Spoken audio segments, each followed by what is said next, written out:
have three series that are not quite finished. They are at 3-3 with Game 7 tonight. 3 Game 7s in the quarterfinals in Season 4 of LeagueGaming.com PSN. Hi, everyone. T-Sibs with you tonight. Others will be joining later on as the games go on. We've been fortunate enough to have 3 games and have a couple of teams. The Checkers and the Wild, I believe, are going to stagger their game to be played at 10 o'clock. So we're going to watch 3 games in a row tonight from 9:30 till 11 o'clock. Plenty of hockey, wall-to-wall here on the YouTube channel and LeagueGaming.com. And 3 fantastic games with 6 teams that have fought hard to get here and be here. And we're going to hear from the GM of the Charlotte Checkers in just a few minutes as we get a chance to talk to Zeus and talk to him about his team and how they've done in the playoffs. We'll get to that shortly. As you can tell by the bracket, the playoff bracket right now, as it appears on the website, we have of course, the Bears who took care of the Pens 4-0 in their season in their series, and the Pens certainly played well and expected more of a fight from them, and it just didn't pan out for them. But they had a good season, and they were a formidable opponent in the Eastern Atlantic for most of the season, and so the Bears are waiting for the winner of the Senators and the Crunch. Of course, that series tied at 3. Stockton looked like they might be able to knock off Texas, and then the Stars came back, played great last night, and took this to a Game 7. The Stars and the Heat, this series probably going a little longer than most people expected, with Stockton playing so well at the end of the season and in the first round of the playoffs. But the Texas Stars, we saw them late in the season. We saw them on Thursday Night Hockey, and this team is an impressive one that has shown a lot of capability. Tonight, they're going to be going with Getty Granite, Dangles, and Zach up front, and, of course, a defense of Angry Dangler. Ryan was here, and then OMG Price in net. That's going to be a very tough challenge for the Checkers, and we're going to get a chance to see what they're capable of doing tonight. Meanwhile, it's the Stockton Stars game tonight. The Stockton Heat going with Ryan R., Wally, and Loops. Certainly a great front line. Liggy and Tinier at defense and Trash Clown at goal. In center, in the front line for Texas, it is Toasty at center, Fucked at right wing, Crazy Try left wing, Apollo, Steel City on defense, and Hooley in net. And again, 2 really solid lineups. Game 7, anybody can play. The best of the best is what's going to show up tonight, and certainly we're getting that in these Game 7s. And that's the best part of Game 7 is being able to see amazing talent in the end of a series because everyone's available. And this is where you have to decide, am I going to just go with the lines and keep the cohesion together? Or, like some teams have done in the past, they decide to put together super lines. Well, sometimes that can work. Sometimes, because the chemistry may not be there from playing all season long, it winds up being detrimental. And so we'll see how that works out tonight for all these teams. But it looks like a lot of them are sticking to the lineups, going with the people that got them there in the groupings that they are used to playing in. And I think that's probably the most logical thing to do at this point in a Game 7. You don't want surprises popping up because any slip-up, any mistake in these games could wind up being the difference. I expect them all to be pretty close. And right to the end, we said the Sens and the Crunch were a hard one to call. Certainly Stockton and Texas, at least a 6-game series, now going to 7. And not knowing what to expect out of Charlotte, they have proven that they're for real. They are playing an incredibly tough Iowa Wild team and have stayed with them the entire series and have proven that they belong here. We may have questioned that in the first series, but just because they beat a Cleveland team that was in a bit of disarray didn't mean that they didn't have the talent. We needed to see what happened in this series, and certainly that's exactly what the Charlotte Hornets, the Charlotte Checkers were able to do in this series. They've proven to, I think, a lot of us that they are for real and they deserve to be there. And I had a chance to talk to the GM of the Checkers about their season, how it ended, and how the playoffs are going.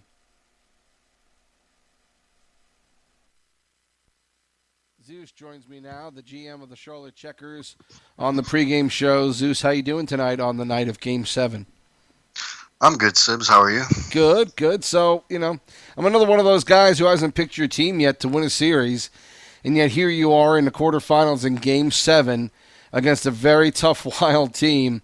What is it that's going right for you guys in the playoffs? I believe team chemistry, just the same lineups that have been going through for us most of the season. Um, really never broke apart any lines. Having our same three lines for the majority of the season, um, you know, they've just been playing well together, just building that chemistry up, getting to know each other's style of play. That's what I believe has helped us succeed to get this far. Now, you've played a couple of tough teams already, obviously, and in Cleveland, we know what was going on with that team. And Yeah. in the Wild, certainly from top to bottom, they did the opposite of what Cleveland did. They didn't make any moves at the trade deadline. But again, another really tough team you're playing. Is there anything specific that you're trying to do that is a general, way that you're playing this game, or do you try and tailor your game to whoever you're playing in the series? I try to tailor to a certain style of play where Iowa, they're very tough to penetrate in their offensive zone. So we tend to maybe dump and chase or shoot on net more Mm-hmm. than try to dangle our way in. So uh, they're a very tough team to get by. So, we try to work the perimeter more, try to get more shots, try to go for those rebound goals. And so far, it's worked to our success. Like, each game that we've only lost by a goal. So it's been very tight checking. And, I give kudos to them. They're a very good team. Tonight against Iowa, you've got the starting front line of Ducks fan, J-Cap, and Razor Edge. And all three of these forwards are undefeated so far in the playoffs. What do obviously it's not too hard to, in Game 7, to pick whoever you want to and go with these guys. But, talk about what each one of these forwards has done for your season and what have been their strong suits. Obviously, Ducks fan has been around and has shown his talents over the last couple of seasons, but people may not know a lot about J Cap or Razor Edge. Yeah. With those two, they were mid-season acquisitions. Mm-hmm. Um, so basically, I knew with getting back Razor's Edge, he's a very versatile forward. He can carry the puck into the offensive zone. He's got more of that dangle style. So, like, he'll be the guy that'll carry the play. Where J Cap is more of the quarterback of that line. And then you got Ducks, who is basically, I believe, our best all-around player. Mm-hmm. And your goaltending during the playoffs here, obviously you've had T-Bod. You got Jaycon down from the NHL, and certainly he's proven himself over the last couple of seasons. Talk about your goaltending tandem and how they've been down the stretch. They've been huge for us, especially T-Bot in the playoffs. Uh, Same with Joe Con. Um, uh, During the regular season, it was both acquisitions that I felt would improve our team from losing our goalies from the beginning of the season. And you know, to me, I believe those two would have been great fits with our team, and they have proven that so far. And like I said, they've come up huge for us in the playoffs. The Wild power play so far in the playoffs, 9 for 30, 30% so far this playoff season. You've got Dangles, Getty Granite, and Zach going on the front line. They've got two obviously solid defensemen in Ryan was here and Angry Dangler. How do you defend their power play capabilities? Um, it's very hard to defend, you know, someone who has an explosive power play as they do. You just got to try and minimize, those point shots, which they like to do. Just get in front of the shots and, try, poke checking it. Like, you just have to defend it as best you can and minimize as many goals as you can on the power play. What do you tell your team tonight before Game 7? What's the message you want to get across to them? Uh, you've gotten us this far. You haven't lost in the playoffs. I hope that trend continues. But in all, whether they win or lose, I'm proud of my guys. What they've done this year. But before the game starts, I'll tell them, take a deep breath, just treat it as any other game, and have fun. Zeus, best of luck to you tonight in Game 7, and hopefully we'll talk to you after the game when you win it.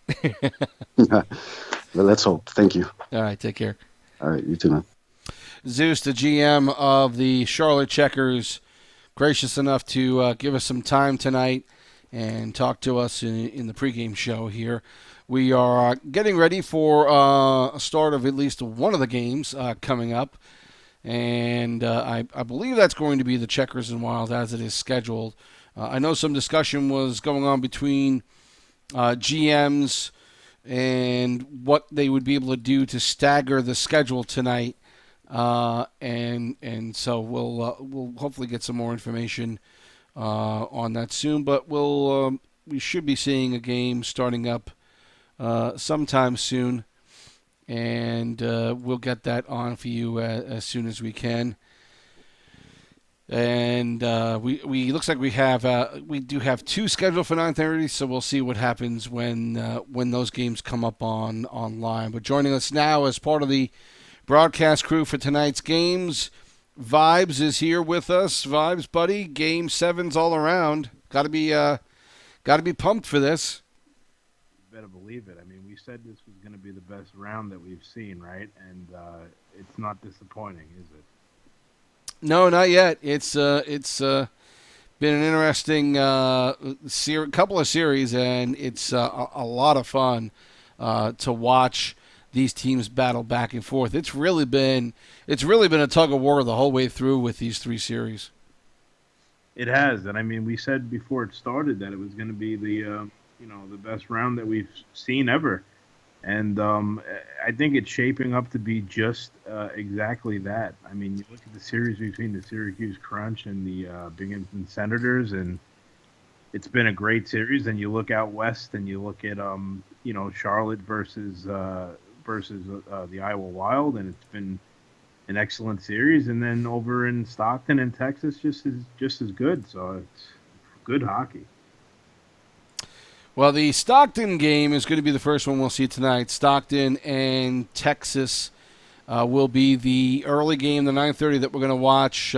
Charlotte and the Wild have decided to start their game at 10, and then at 10:30 we're going to watch the Sens and the Crunch. Boy, that's those are three good. That's the lineup. Yeah, stick around. This is going to be fun, and we'll get a chance to call the game as well. We'll hopefully have some other folks on a little bit later on when they are available. You got a lot of guys in this league who enjoy watching the real NHL playoffs, and so they definitely carve out time to do that. So we're missing a couple of bodies tonight because of that. But um, it is going to be still a lot of fun to cover these games tonight. And hey, look, if it's just me and vibes, I think both of us have proven that we have no problem talking for 2 hours. No, sometimes they can't get me to shut up, so I'm fine. Yeah, and no, tonight's the night. Tonight's the night to talk about it. Game 7 strategy. As a former GM, what is the right strategy in Game 7? You've got everybody available. You've got lines that have been successful up to this point, but you have the opportunity to start anybody. What do you think is the best strategy? Do you go with set lines as they've been all season, or do you take a chance and put together a super line up front and on defense, and in the effort to try and get your best players out there? It's a good question. I mean, I think if you feel that super line is unbeatable, you go with that. But the word unbeatable in hockey is a very funny word. But if you feel that your line exceeds that threshold to where it's unbeatable, quote unquote, Right. then yes. Otherwise, you kind of want to stick with what's been working. The other thing too that's huge is, I mean, this is home ice advantage. I mean, I know it sounds funny because it's a virtual league and home ice, yeah, sure, the crowd and everything like that. But this is where it does come into play because now you have a chance to play the numbers, and if you play the numbers right, you know what you're doing. It's a huge advantage. Well, again, Stockton and Texas hopefully will be getting to their game very soon. But it it's it's this is where you could tinker too much with your team, and I think you really you kind of do have to go with who got you there and the lines that got you there. Just because, I mean, look, we talked about, and much to the chagrin of the rest of the community, we've talked about Cleveland a lot. And the reason we did was because all these moves, and we talked to the chemistry of a team, but the chemistry of lines is also a big part of what happened to Cleveland. You start breaking up lines, you start moving players around who have done so well up to that point and have been successful and have formed a great chemistry. Not only did that break up their season, but if you try and do something like that now with lines, again, you're messing with chemistry. I think it plays a bigger part in this game than maybe a lot of players and even some GMs who don't really understand that part of the game. Absolutely, and I mean, you don't really want to overthink it. Like sometimes you can get yourself into trouble. There's a fine line between being a master strategist and just flat out overthinking it and changing things too much to where it eventually hurts your team, and then you're the bad goat. You're not the good goat, as in greatest of all time, but you are the scapegoat. So Yeah, it is really tough. I mean, you think about some of the even just plays that we've seen in professional sports where the Seahawks and the Patriots a couple of Super Bowls ago. You make a decision to do something that's out of the norm of your typical goal line offensive play because you think you're going to catch somebody sleeping and it winds up losing you the game. That's the kind of possibility that can happen in these playoffs. You decide to get cute, as you would probably say, and you try and do something different to throw off the other team, and you think it's going to be a brilliant move. You're hoping that your GM and AGM don't feel like they need to prove something and they need to show how smart they are, and they just stick with what got them there. I don't know if we have any of those GMs here, Vimes, but that could be something that we see happen, and maybe we wind up getting something that could be detrimental to a team. But for the lineups that I've seen, I don't think that's necessarily the case. But I wonder if that is going to be something that someone's going to try and do somewhere down the road. yeah, don't get too cute. Stick with what's working, and if it's not fixed, don't broke it, and don't butt fumble. Is what it comes down to. If you could pull that off, then you have a good chance. And real quick, Sibs, I just Yeah, wanted to give a shout out to the Wild GM and then Zeus as well for postponing that first game to yeah. stagger the game so we can get them all on here tonight. I think that's huge, and it's a really good thing for the community to be able to watch these games, and for us to do them, it's a lot of fun. So huge shout out and thank you to them.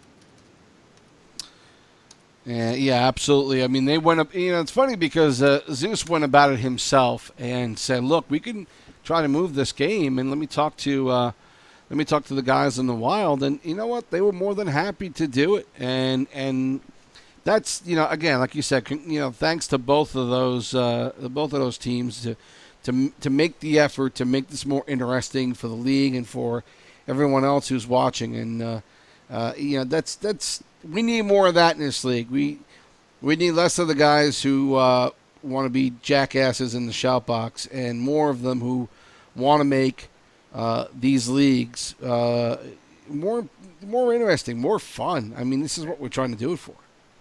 Right. I mean, it's to create a certain gaming experience and take this game that we all play to a new level and a new height, and it's little things like that which can accomplish that. So I think it's huge, and I think it's it makes things a lot more enjoyable.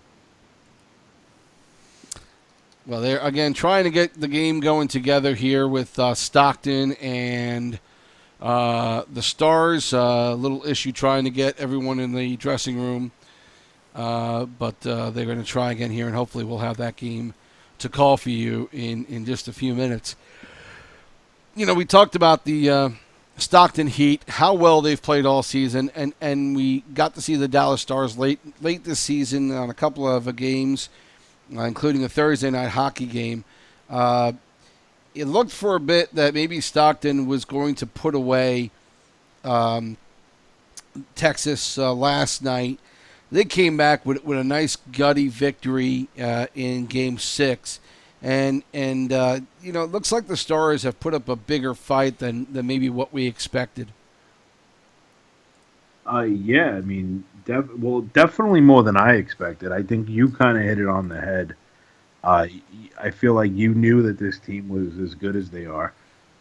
Me maybe not giving them as much credit as I should have, but they've definitely showed that they can skate with Stockton, and how you push it to a game 7 against a team that a lot of us have deemed the favorite to win it all, and one of the strongest teams in the league. I mean, you gotta give them the respect that they deserve, because they haven't really given us much of a choice other than to give them that respect. Well, it looks like we're getting close to getting this one underway here, as we flip over to the game and get you into this one as soon as we can here, and get a chance to look at this game between Stockton and Dallas. And Texas.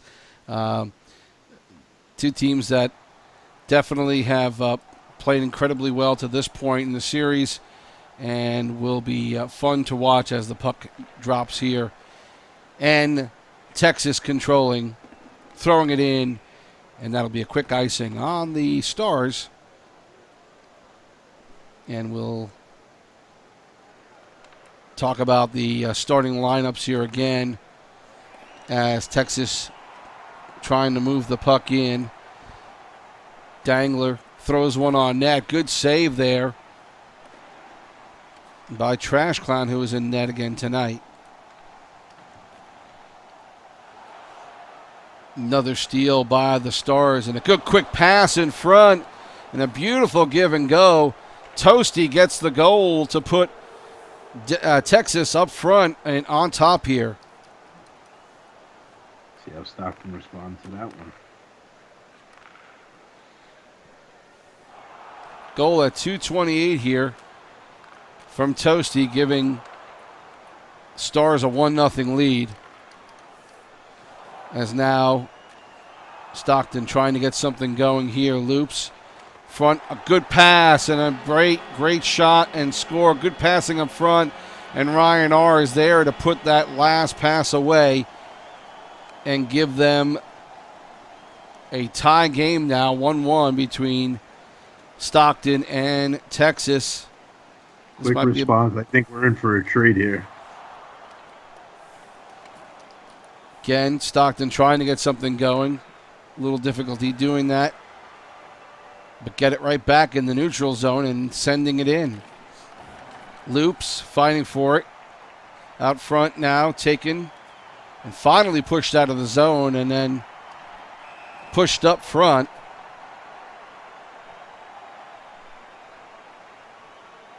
Trying to get Ryan popped for an opportunity, but not there. And so back the other way. I'm sorry, it was fucked with. They tried to get going there. Stars break it out here. Now good break up there by Loops, getting back to defend. Now carries the puck up. Wally back to Loops. Another give and go out front. Great pass.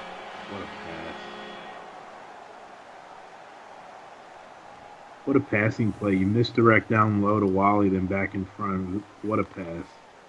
What a play. And this is the kind of play that the Stars are going to have to be very careful about. These Stockton Heat can pass very well, have shown that all season long.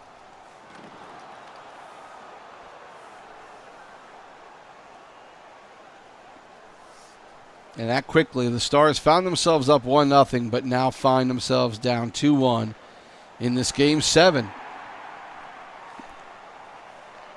Again, Stockton, Wally throws it in. Toasty gets it over to Fuck, but Toasty a little bit ahead of him and offside.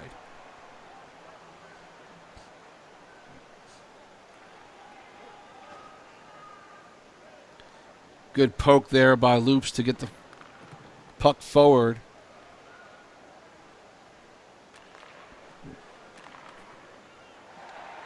Now, puck in front, swept away there by Tenure, and now coming back, Wally, and again another offside call on Stockton. Getting a little sloppy at the blue line.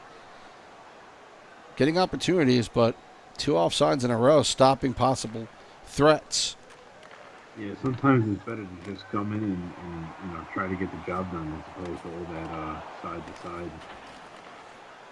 Good quick flip in by Toasty and had Trash Clown scrambling. Finally, the puck got away. Comes back the other way. The Stockton Heat with an opportunity by Loops, but held on to by Julian. There'll be a face-off deep in the Texas zone. And now they win the face-off. Crazy Try has it. Moving up, almost clear. Oh, break here. Ooh. Opportunity with a puck sitting on the porch there, but Stockton able to get it out of there. And now controls. Good steal up front by Fucked, and he's trying to find an opportunity. Maneuvering with the puck, but is stolen. And now back to Fucked again. He's partial break, and a great backhand on that. Great execution and forecheck by Fucked, and he was able to make a play there where there wasn't one. One of the best plays of the playoffs that I've seen thus far. Way to just read the play, take it off him, come on in, and go home. Not much Trash Clown could do on that one. He just had no support there, and Fucked was able to come right in and make a play. And so now it is a 2-2 game, and I think we may very well be in for a shootout here the way things are going. Yeah, starting to shape up that way. Don't know if we're getting a timeout here or if there was a dropout. We're going to find out shortly. But just to recap the scoring to this point, we've got Toasty, who started off for the Stars with a goal at 2:28. Ryan R. made it 1-1 a little bit later on, and then another Stockton goal, Loops from Wally at making it 2-1, and then Fucked unassisted has us now 2-2 here in the first period. What a play by Fuck too. He's a good offensive player and he's got skills offensively, but just the way that he read that play and was able to pick his spot, wait for the guy to make a move, and then Kagan took it off him. Now Stockton controlling in front. A chance by Ryan R., who missed the shot completely.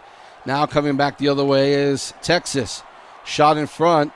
And now good follow-up there by Fuck, but he's not able to put it home. And it looks like Vibes are just going to try and throw some shots on Trash Clown and get rebounds. Yeah, I think they get it.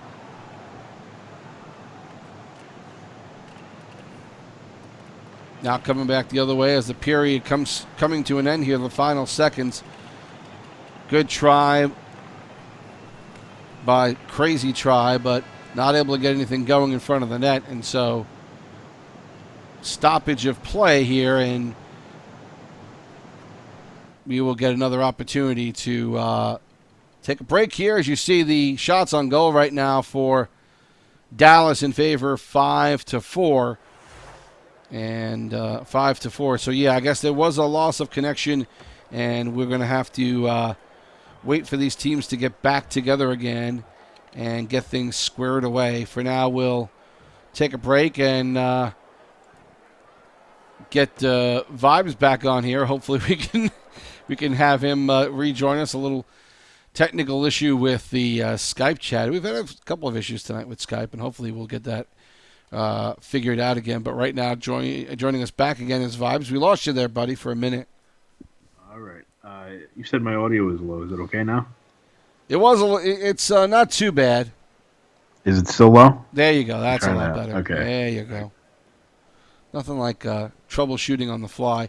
Looks like we had a DC here, and so they're going to restart this one. So it's going to take a little longer than we expected, and we appreciate you guys standing by and being patient with this as it goes on. But again, 2-2 game right now, and we are waiting their restart here, and hopefully we'll get that going very soon.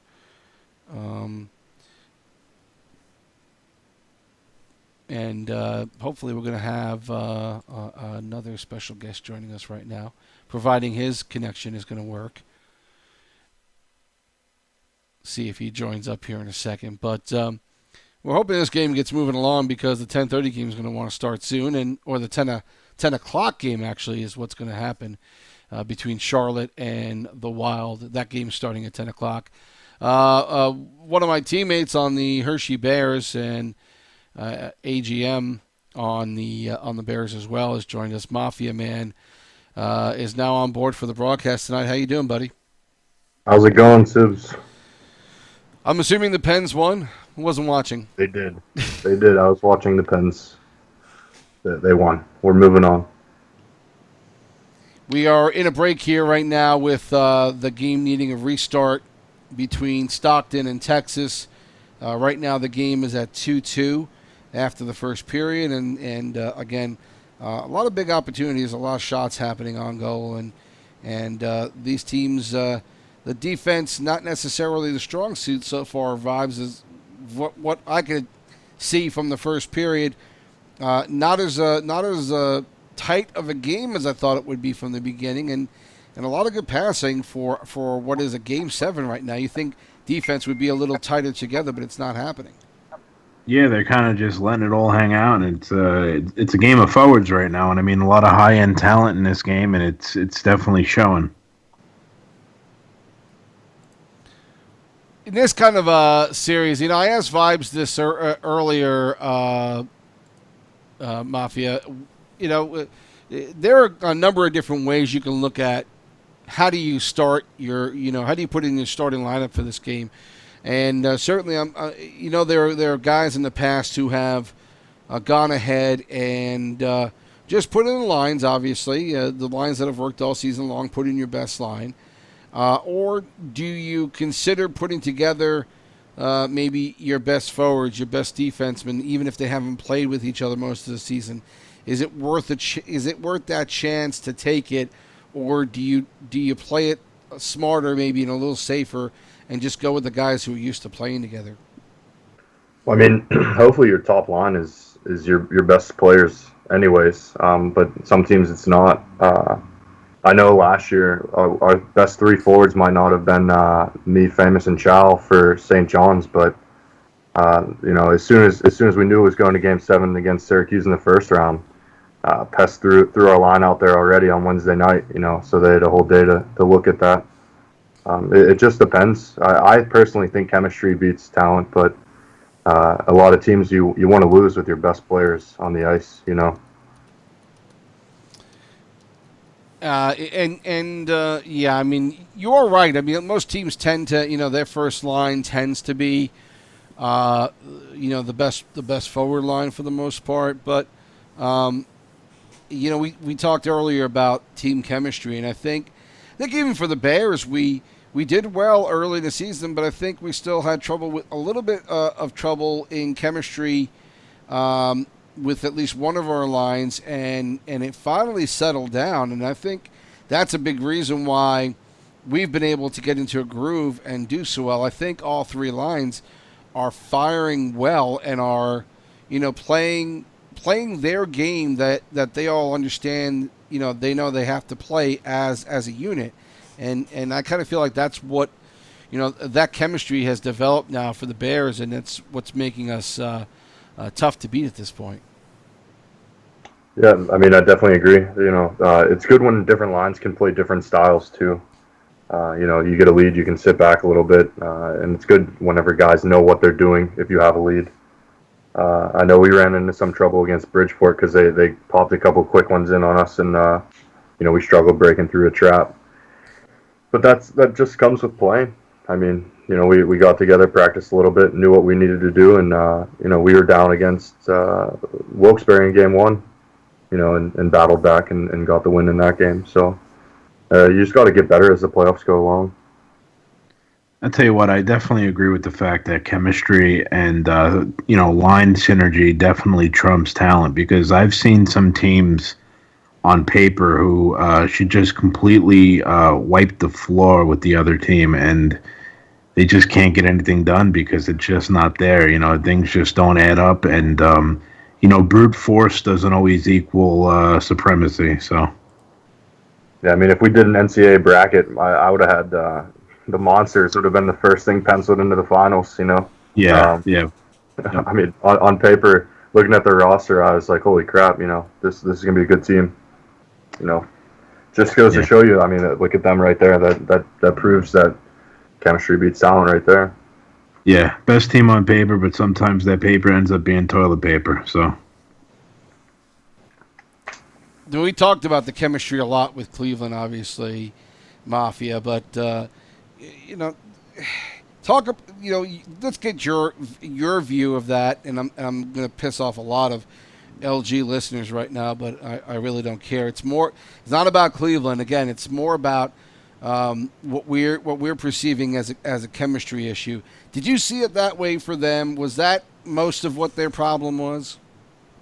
I think whenever you send down a bunch of top end talent, and they might have to play with players that aren't on their skill level, it can be frustrating. And then you have top end guys yelling at guys. I mean, I know, like, I'm one of the worst. I feel like, and if players aren't used to that, they can get rattled. And they only had a couple weeks to build on that. So from what it sounded like, from what I've read and heard, there was some locker room issues. Some guys, getting a little mad at some other guys, and that can definitely tear down a team. It's certainly, it's one thing when players come down and maybe lines can't get acclimated enough to each other to make enough of a dent in the playoffs. That if that had happened, that'd be one thing. But certainly what you heard is a lot of what a lot of us heard. It's some of what I've actually seen transpired in discussions. This idea of players coming down and not, feeling like maybe they were demoted, really, because they were in the NHL. Now they're in the AHL, and they are maybe not thrilled, even though they're in a playoff race here where they might not have been and probably weren't going to be in the NHL. They don't think some of these players don't see it that way. I think they see it as a demotion, and they have a bit of an attitude about it. And I I don't get it. You're still playing hockey, and I don't, sure, I guess guys want to be in the NHL, but is it that big of a deal that you can't just do what your organization needs you to do and play? I have a hard time understanding what the mentality is and why guys just can't give them of themselves and do what the organization asks them to do. It shouldn't be a problem, but some people have little dicks, so. Yeah, I mean, I know Pest was a first-time owner, and I mean, he was a great GM for me last year. But if I'm the owner of that team, I'm definitely asking guys at the deadline, the waiver deadline, if they want to play for the AHL or not. And I'm also asking my AHL GM and AGM if they want them. It's hard because Cleveland was already in first. They were cruising with the team they had, and then you get players like Tryhard. Like if they're offered to you, how do you say no? Well, I wonder how much was really discussed with these guys. I mean, from what I understand, they were okay initially with coming down. Maybe their mindset changed, but I think what you said is, should be part of the process. You need to talk to the players and say, look, if you don't want to do this, that's fine, but we would love to have you come down and help us win a cup. And it's totally up to you if you don't want to do it. It's okay. We're not. No one's going to be mad at you. We understand, but this is what we'd like to do. I mean, obviously, in the real AHL and NHL, you do what you have to do as an organization, and they have to deal with it. But guys are playing here voluntarily, so you hope that they are, they are okay with it. So, but I think that's the right idea. I think in this league, you have to ask the players first, and talk to management. If they're cool with it, then talk to the players. And I think that happened here, but maybe they didn't quite understand. Maybe they thought they were coming down for a little bit of time.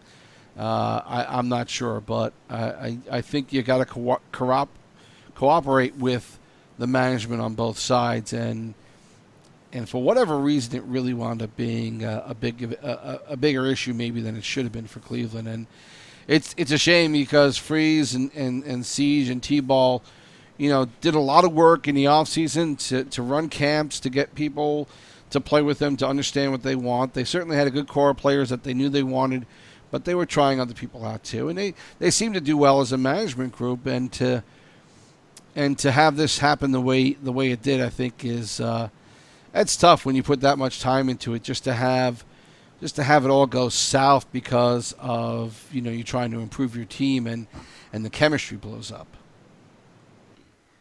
Yeah, but I mean, they also weren't exactly complaining when all those players came down either. So they were kind of in it. They had they definitely had their foot in it, and I mean, a lot of that blame falls on them for the bottom falling out. I think it also puts some unneeded pressure. I mean, you're already going in as the 1 seed. You have a target on your back. Now you have the pressure of you're supposed to win the entire thing before you even play one playoff game. Because I know in the management chat, people were saying that. I know I was one of the ones saying that as well. Might as well just pencil them in.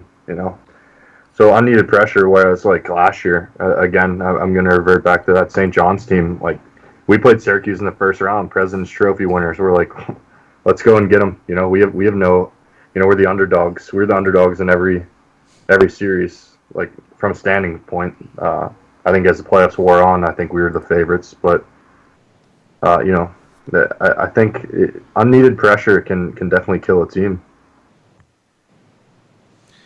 And I think I mean what I saw happen too. And look, they played really well up to that point. You don't want to get a good chunk of the league against you. And when they made those moves, I think what happened was that a lot of animosity, a lot of people not being happy, and I think it caused a lot of teams to start aiming at Cleveland. And I don't know if you want to get that kind of attention to your team if you're a GM, and maybe that's something that they weren't necessarily accounting for when they made this move. It looks like the Stockton and Texas game is starting back up again. We're also getting close to the Checkers and Wild, getting ready. They are meeting in the dressing room as we speak. But as we go to it now, we will take a look at and get back to the Stockton game, as they are now getting ready to drop the puck again. And we go to this action here as the second period starts, and Stockton will have to take a penalty to start this one off and put the Stars on the power play immediately. Puck out of the zone as Texas now retreating and needing to start back up again. Good pass in front. A beautiful, beautiful pass. Wide open. Crazy try. Just standing there in the crease and able to slam that home easily to put the Stars up now 3-2. Offside now as Stockton tries to come back and get something going. Crazy try here early in the period.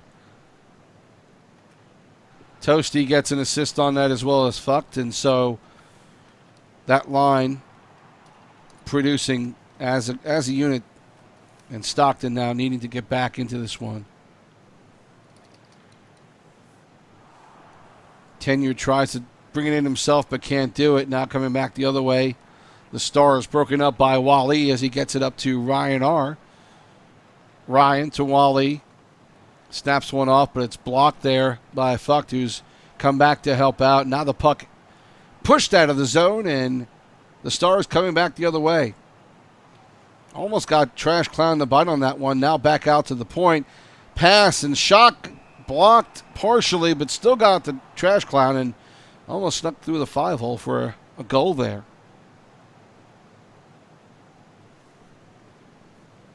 Stoppage of play sometimes can really screw momentum up, but I don't know what's going on necessarily for the Heat, but they are leaving guys open left and right. And again, the Stars take advantage of this one. Toasty with a goal on this, putting the Stars up now 4-2. Yeah, that lag out could come back to haunt them even more if it gets a close game in the third period, which would be the second of this one. You know, you have that fast last minute too. Kind of looks like the momentum really has gone the way of the Stars, and I'm not sure if the Heat, if it is a connection issue or if they just are a little bit out of sorts right now, but not necessarily playing their game as they control it now. Wally tries to get it in front for Ryan, but he's not able to, partially blocked, and Hooley will hold on to it. Stars win the face-off. Now up, pushed up to Toasty, but not able to do anything with it. Pushed back into the Stars zone, and it will be an icing on the Heat. And again, another face-off deep in their own zone. Paulo tries to snap one off. That one is blocked.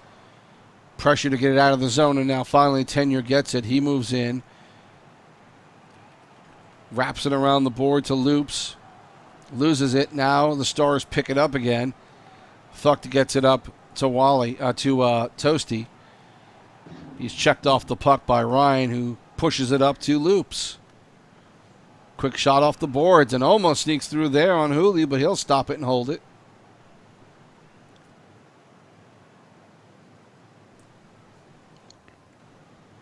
Again, good face-off and a good shot from the point by Liggy, but I think that was tipped in by Loops. And I think they're going to give Liggy the goal on that one. But that was some good screening in front. I think I've lost track of the score. Is Texas still up by 1? Yeah, 4-3 now. Texas leading this one. And I think they're crediting Liggy with that goal. We'll know more later on after the game. But good setup, good screen in front. You don't see that a lot necessarily in these games. You see a lot of guys maneuvering to the net, but you don't see a lot of traditional play like that where you're screening the goaltender and looking for a deflection. No, not in LG. You know, LG doesn't usually really play like that. Puck flipped in by Tenure. Now the Stars trying to get it back out. Pass in front, almost tipped in by Wally. And Hooley able to get a glove on it and hold on to it. Again, Wally and Toasty on the face-off. Wally gets it back. Again, another good opportunity. Liggy gets a shot off, but just wide. Now a pass in front for Wally is broken up. Loops. Boy, Loops is shifty. Wally tries to get it back to him, but he loses it. Now the Stars back out again. Fuck now loses it. Quick pass up to Loops, but puck knocked off his stick, and the Stars will come back the other way. Good play by Liggy to stay with the puck. And now a penalty coming up on the Stars. And that'll give Stockton 2 minutes to try and draw this game even. As we approach the 3-minute mark left in the second period. Stockton trying to work the power play here. Tenure had to get it off to Wally. Behind the net to Loops. Liggy. Shot. Had a good angle and a good lane, but clear vision for Hooley as he was able to hold on to it.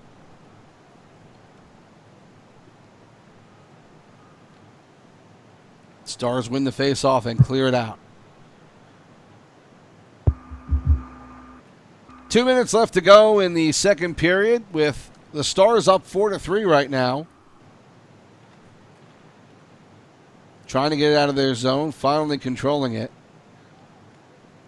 And flipping it over the boards, and that's going to be a 5-on-3, at least for 5 seconds, but another full power play for Stockton. Again, Liggy gets the puck, but not in a good position for a shot. Now he risks one away. Good glove save by Hooley, and he'll hold on to it. He's been positioned well tonight in net.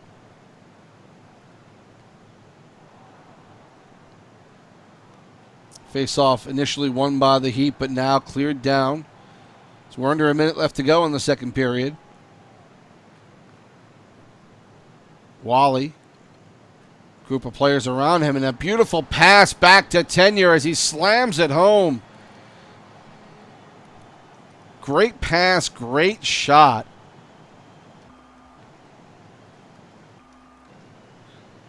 And now this game is tied at 4. If you're Texas, you have to stay out of the box. Trash clown all over the crease there. A little bit out of control. Stockton trying to get one more opportunity. Shot on net. Good save by Hooley, and the second period ends. We're right back where we were. Tied game here at 4-4 now. 4 more goals here in the second period. Crazy try, let it off from Fucked and Toasty, making it 3-2. Then Toasty putting Texas ahead 4-2. Finally a good point shot by Liggy. Hit the post, hit the crossbar, went in. Beautiful shot to make it 4-3 as the Heat came back. And then finally, late in the period here, Tenure from a great back pass from Wally over to Tenure, who one-timed a beautiful slap shot and beat Hooley on that to tie this game up at 4. So now we're down to the final period. And as now the Stars try to control. Attempt to get a pass out front for Toasty, but that is not connected, and so the Heat trying to start back out. Loops, still controlling it. Wally back to Loops.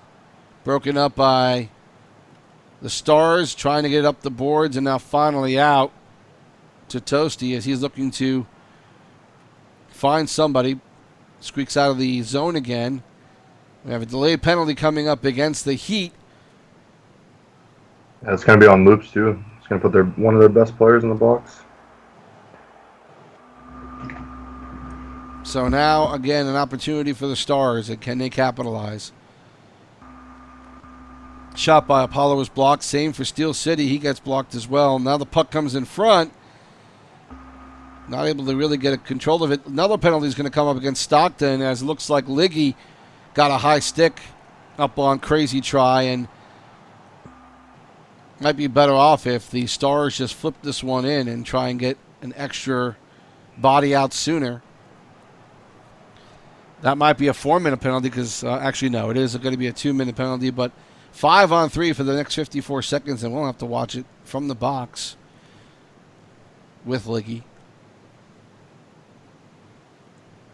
Texas now trying to regroup. Start the play up. Slap shot is blocked.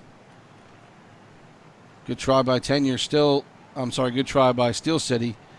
And now one of the players out. Less than a minute left to go in the power play for the Stars. Another trip, another penalty is going to come up against Stockton, and now they're not putting themselves in good position to have any chance to get something going offensively as they take another penalty. It'll be a very brief 5-on-3 for 13 seconds.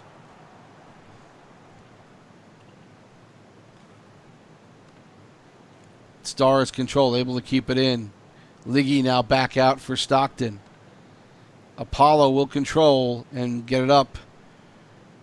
Now into the zone. Good wrist shot there by Crazy Try, but not able to get a rebound over to Thuckton. So now Texas will regroup and try again. 58 left to go in the power play.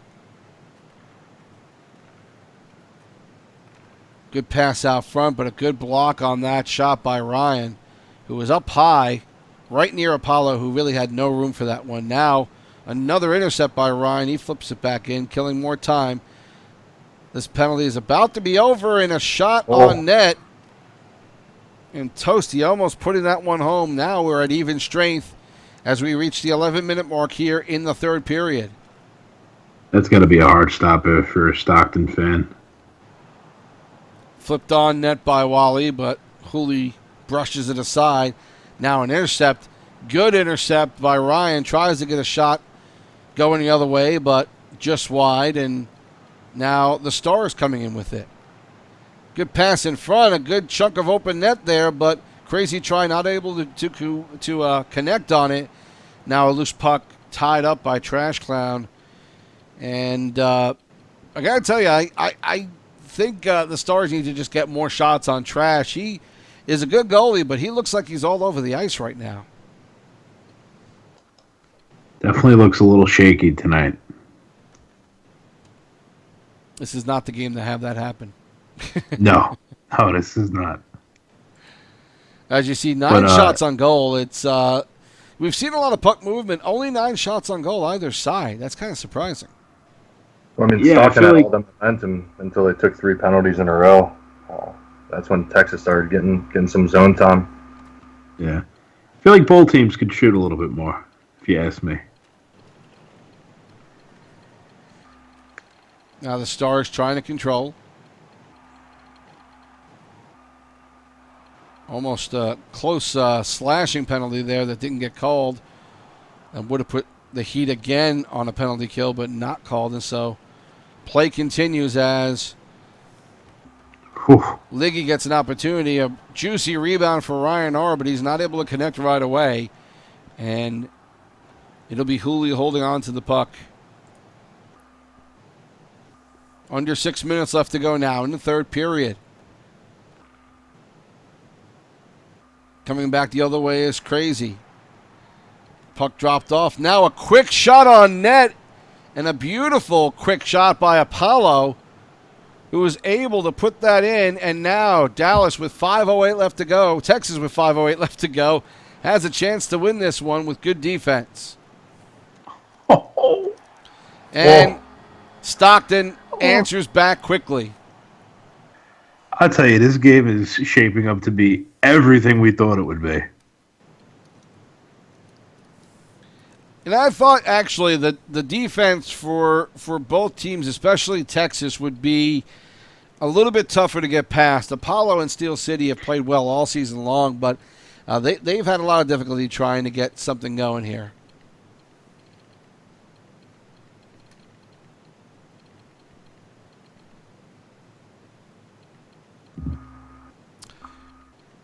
And we will get this game going again now after the timeout. We reached the 4-minute mark now. 5-5 is our score. Now Loops has it. Stars able to get it out. Waiting for the zone to clear. Tenure brings it back in. And now the Stars will break out with it again. Good quick pass out. An attempt to try and get one up to Fucht, but he's not able to hold on to a good defensive play by Wally to break it up.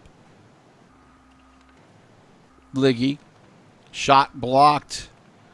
Pass out. Great play. Trying to get a breakout, but not able to do it. Puck is still loose now, deep in the Heat zone. Coming down the last few seconds here in the third period.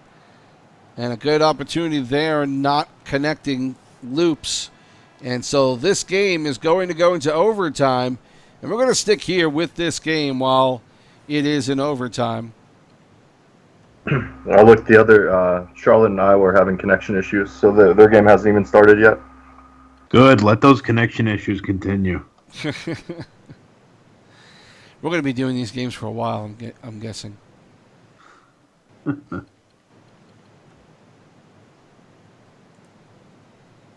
I'm just saying, a game this good, how could you turn away from it? You know. No, you really can't at this point. It has been an incredibly solid game to watch. And we're going to start off the overtime period here.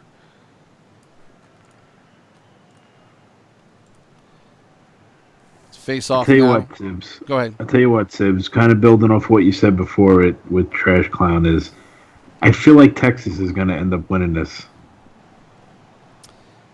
Well, they control now as Crazy tries to get something in front of the net, but there's Trash. To go off what you said, Vibes. EA game here. Overtime, I'm shooting every time I cross the blue line. Yeah, you got to get shots on net. Oh. Now Ryan R. has it. Tries to get a pass back to Loops. Now a pass over. And a hell of a save there off a shot by Wally.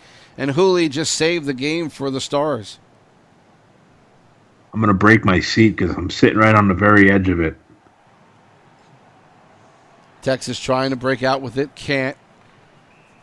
Ryan tries to come in with it, but Loops is well offside, and we'll get a face-off here just outside of the Stars zone, and they're able to control it. Puck in the corner. Crazy, not able to get control of it. And now Stockton's trying to get back out, but now Texas has it again. Steel City throws one on net. Saved by Trash, and now coming back the other way is the Heat. Good quick shot by Ryan. Turned away by Hooley now. Dallas trying to start out, but the Heat come back in again. Liggy can't find anybody. And now thrown back into the Heat zone. Chasing after it. Getting it is Tenure. Flips it in. Right corner. Puck is loose, now broken up and taken by the Stars, and now the Heat back again. Liggy throws one in. This is going to be an icing, and face off deep in the Stockton zone.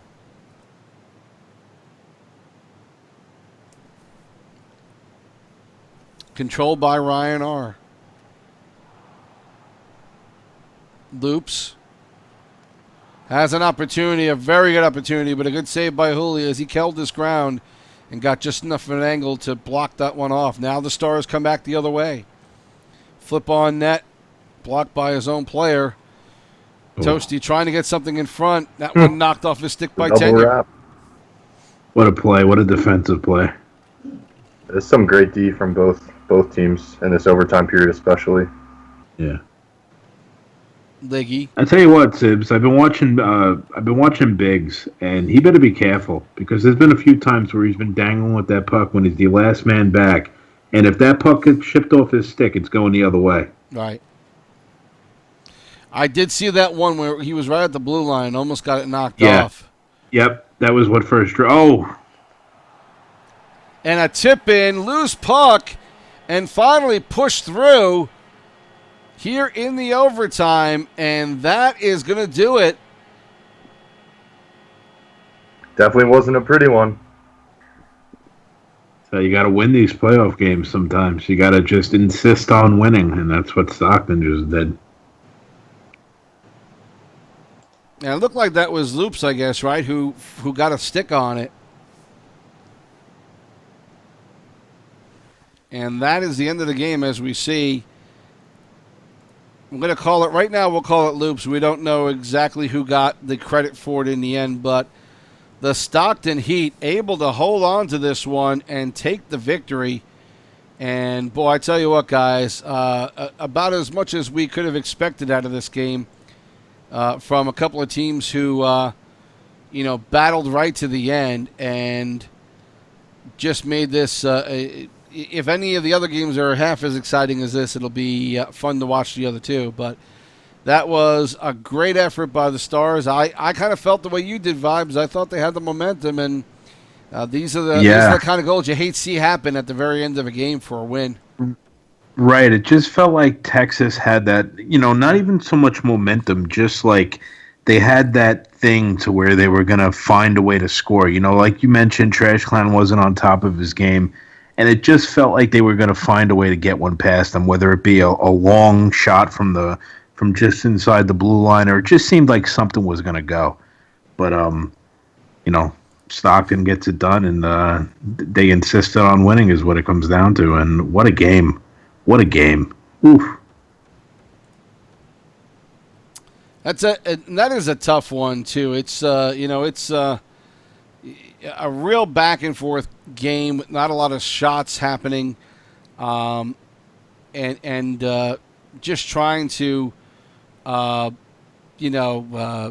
get something going. But there was enough defense to the last line. A lot of times wound up poking the puck off. A lot of skating back and forth, and it was looking like a high-powered game, but. In the end, the opportunities weren't as great as what we saw starting up in most zones. The defense, I think, tried their best to knock off the opportunities, but what opportunities did come up were capitalized on immediately. I think that's the difference here. It wasn't, the score may say it was a real offensive game, but the way it played out, Mafia, I really didn't feel like that was the case. Yeah, I mean. It was a good back and forth game. The penalties in games, man. I don't know how Stockton didn't get more penalties for stick lifts. I mean, their D Tenor and Liggy were great with their stick lifts. I cannot. I'm not that good with my stick lifts. I stay away from that button when I'm playing defense. I know that, but big momentum swings in that game. Huge momentum swings. We're hoping to get the checker game on here. We're still waiting for that one to start. They're still having some issues, and we may wind up just going right to the Sens Crunch game if that one starts up soon. As a management, you guys have done it. Both of you have done it. If you're not playing in this game and you're watching this happen, that's got to drive you nuts. Well, I'm probably not watching it. I probably got my head under the covers, and I'm on Skype or something with someone who's in it, and they're gonna let me know what happened. Yeah, I like to lurk in the parties whenever I'm management, not in a big game. Just listening to the reactions. I don't want to watch. I can't. It's too much. It is not fun for sure, and it's. But it's all part of being a manager. You've got to you live and die by these games. I think I kind of found that out myself last year. There's not much you can do, but just try and get guys out there, get who you think is the right person to be out there and playing, and just hoping that it all works out. But it is tough to manage and to not feel the emotion of the game. I think it's far greater for a GM and an AGM when they're watching their team play and things are not going great. It is far greater far greater difficulty to deal with that when you're an actual manager. Oh yeah. So still nothing going on with any of the games yet. We're hoping to have something for you to watch soon. Meanwhile, we were see if we can get somebody on to talk about the Heat game, the Heat and the Stars. As soon as I can get somebody who's available, we'll try and talk to them and get some insight as to how the play was out there. But that's again tough matchup. Heat look like again like maybe they should win this in 6, and the Stars gave them a struggle right to the end. What does this do to a Heat team who may have been very confident about their skill leading up to this series, and now just got a hell of a battle from Texas? Do they start to? Does any kind of doubt start to creep in? Is this something that they got to start worrying about, or do they feel like they survived No, and they no. just want to win now? Yeah, you just keep going. I mean, Texas, they were a good team, and I feel like it's more credit to Texas as opposed to discredit to Stockton. Stockton's a fun team to watch. Speaking of which, I'm going on StubHub, and I'm going to go get tickets to the next game right now. Yeah, the one thing I noticed, Stockton definitely uses their D-men a lot. A lot of shots from their D, a lot of tips. Looks like they go for those cheeky goals instead of the super nice plays set up in front where we saw Texas score. I think both of their goals in the second or third period were tap-ins right in front. So definitely they throw little wrinkles at you because Loops can go at you by himself, or their D-men are skilled D guys as well. Well, the locker room is beginning to be populated for the Checkers as they're getting ready, and as I'm unfortunately getting ready to show you the screen, but needing to do some adjustments here first. Hopefully they're able to get this one going soon. I don't know if there's has there been any chatter, guys, as far as what might be going on with if there's anything going on with PlayStation or with EA tonight? Are we hearing anything in the shout box about people complaining about their game 6 took a long time last night too, didn't it? From what I recall, the Checkers waited like an extra 45 minutes, or was that the Binghamton Syracuse? One of the games last night, same thing. People just couldn't connect for whatever reason. Yeah, I think maybe, and I don't know if it's because there might be a lot of play going on with this game. Although honestly, there are less games going on because the playoffs are going on. There's not as many teams playing. You'd think it would be easier on the servers, but for whatever reason, there seem to have been problems again. And for the most part, a good chunk of the season, there really wasn't much of an issue as there had been in past seasons. So. Bad timing for if there is anything going on with EA or with PlayStation. Bad timing for all this to be happening for us for sure. Yeah, I'm looking at the lineups for the Charlotte Iowa game. I don't know how Charlotte wins this one. I really don't. I don't know how they beat the Monsters though. So they might have got hot at the right time, but I mean. Oh my God! Price only had 6 regular season losses. That's absurd. Speaking of GMs who would try to get cute in a situation like this, and maybe think things too much, and try and be the Don Schuler of LG Sports, I could see Zeus fitting that build, or Bill, however you want to say it. Well, if they send it and there's only 5 guys in the Iowa locker room, you better believe that Charlotte's taking the forfeit W at any point during this. Looks like Iowa keeps getting their guys in though, and Charlotte can't. I mean, is it too late to use the sub? Can they sub in another D-man? They can sub one guy, from what I understand. I think we're still under the same rules pretty much as far as needing to throw in an ECU if you need to. But the question is, do they have any left that they can use? Game 7. That'd be brutal. Be very brutal. I mean, I think technically they could switch one guy for one roster player, right? But after that, they would have to ECU. I mean, because the game hasn't started yet. So, well, I mean, technically it is a 10:30 start. I mean, they tried to agree to do it at 10 just to give us a chance to see this game in between. But as far as league is concerned, it's still a 10:30 game, so they still have plenty of time to get this thing going. Well, I just looked at the the Crunch lineups, and it looks like Binghamton's using an ECU in Game 7. yikes. Yeah, that on right D, it looks like you're absolutely correct. I mean, initially it was the Sens.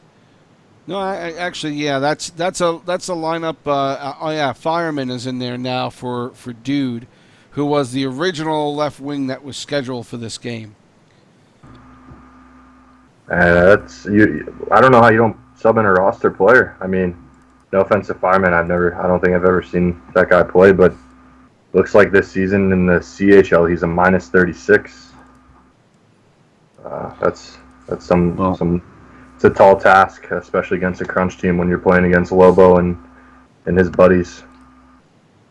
Fun fact, though, for the LG community, you're actually not supposed to schedule an ECU, but they seem to let that go. But per the rule book, you're not supposed to.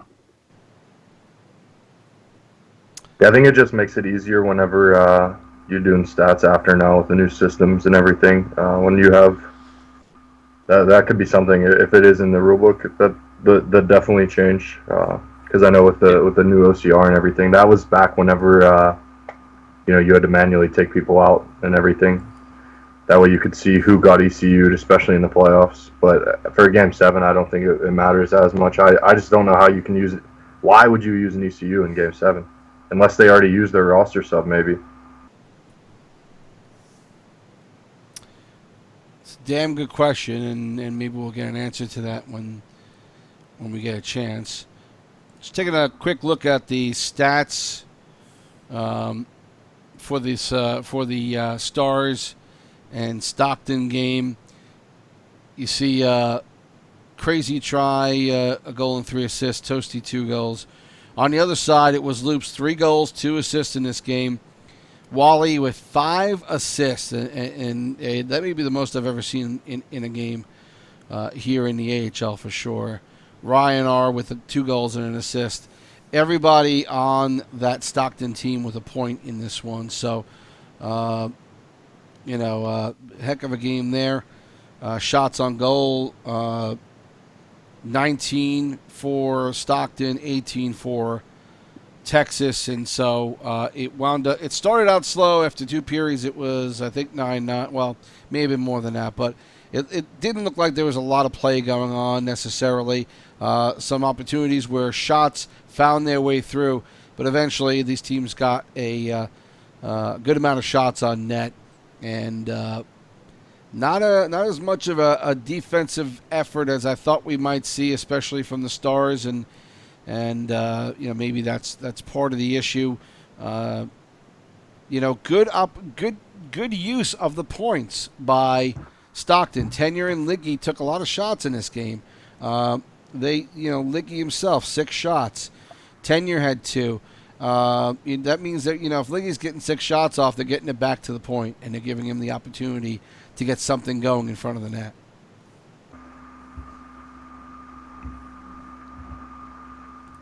Yeah, I know those guys would definitely hate playing with me. I think shots from the D-men can easily turn into breakaways for the other team, but Stockton did a good job of spacing out, and their D-men had really good thumbs, it looked like. I mean, Tenure and Liggy got out of trouble almost every time that they had the puck.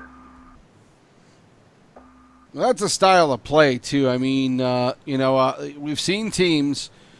we've seen certainly every team in the AHL, and we've seen a style of play happen depending on, I guess, what works best for each team. And there are a couple of teams who will utilize the point men a lot more, but there are a lot of teams who don't. To your point, Mafia, and that's more of a consistent thing that we see in the AHL than than you would expect. And I don't know if that's, I don't know. I guess it all depends on the line and how they feel playing that game. But I'm very much a old school, get it back to the point, get those guys to get a shot off, make something happen in front of the net, and make the goaltender have to move around a lot. I feel like that's the best method of attack, but it may not be what everyone wants to do in this league. That's what I like. Looks like they had to resort to a drop in, by the way, in this game. Or whatever can get this going. There may be some issues with club. It's certainly a possibility. Before this game starts, I'm going to sign off. So thanks for having me, Sibs and Vibes, and good luck to the teams left. I'll definitely be watching. All right, Mafia, thanks. Appreciate you joining us tonight. Thanks for coming on, man. Yep, I'll see you guys later. All right, take care. Mafia Man. AGM for the Hershey Bears. Almost forgot who my teammate played for. That's never good. And so now we are underway here with the Charlotte and Iowa game.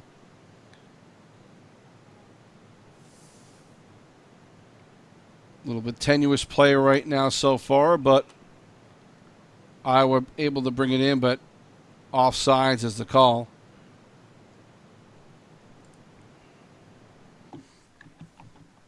Now Loki gets the face-off win. Throws it in, and now it's being controlled by Angry Dangler. Now gets it up to Getty. Now Getty gets it back from Dangles. Dangles, a good quick pass in front. But T-Bot is there for two nice saves. And Charlotte, so far, bunching up in the middle there, Vibes, trying to keep everybody from the Wild on the outside. That could be part of their game plan. Nosperito gets tripped up. That's going to be a penalty. Looks like it might be coming on Zach. We'll get the call in a minute. As Charlotte now tries to get it at least in the Wild zone. And now finally the whistle blown on a touch. And it looks like Zach has gone off for a trip. Charlotte now on the power play for 2 minutes. Puck is loose and flipped out there by Dangles. As Charlotte will regroup and Loki will start out with the puck. Pass intercepted, controlled by Dangles as he's looking to flip it out. Now gets it over to Dangler. And now Charlotte will start back up again. Razor trying to get it in front for J-Cap, but not able to connect. And now the puck thrown back out again. Chasing after it is Getty Granite. Gets it. Trying to control it. Gets it back out as J-Ben Zach. It comes out of the box. Penalty is killed, and now Charlotte on even strength trying to attack. Razor Edge tries to get something in front. It'll be another Charlotte power play.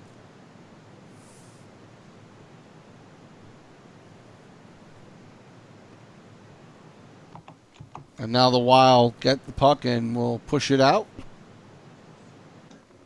Charlotte starting back in. J-Cap has it. Had an opportunity for a shot or a pass. Whiffed on the shot, and now Iowa clears it out.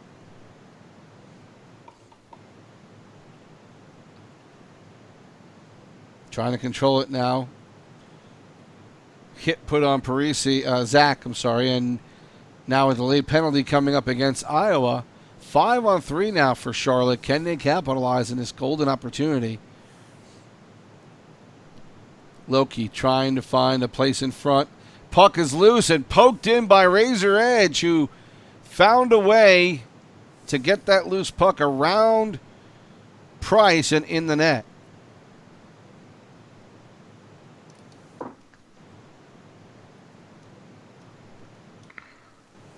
And so now quick lead for Charlotte, up 1-0.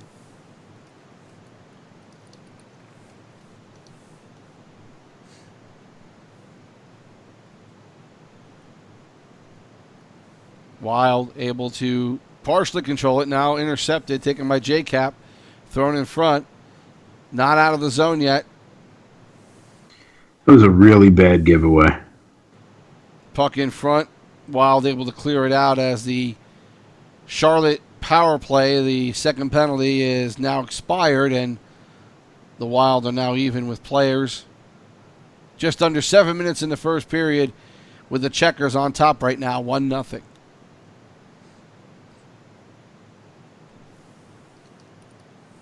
Neutral zone play. Puck being lost back and forth. Now Charlotte comes back the other way.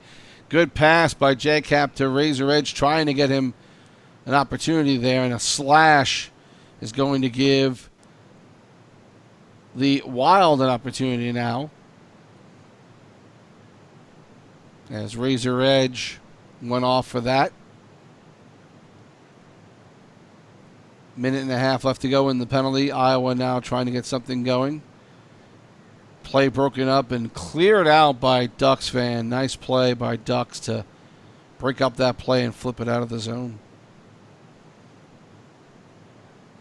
Now the puck is maneuvered in by Dangles, and a good opposite side shot, and that's one that the goaltenders cannot stand, but Dangles takes advantage of it and gets one past T-Bod.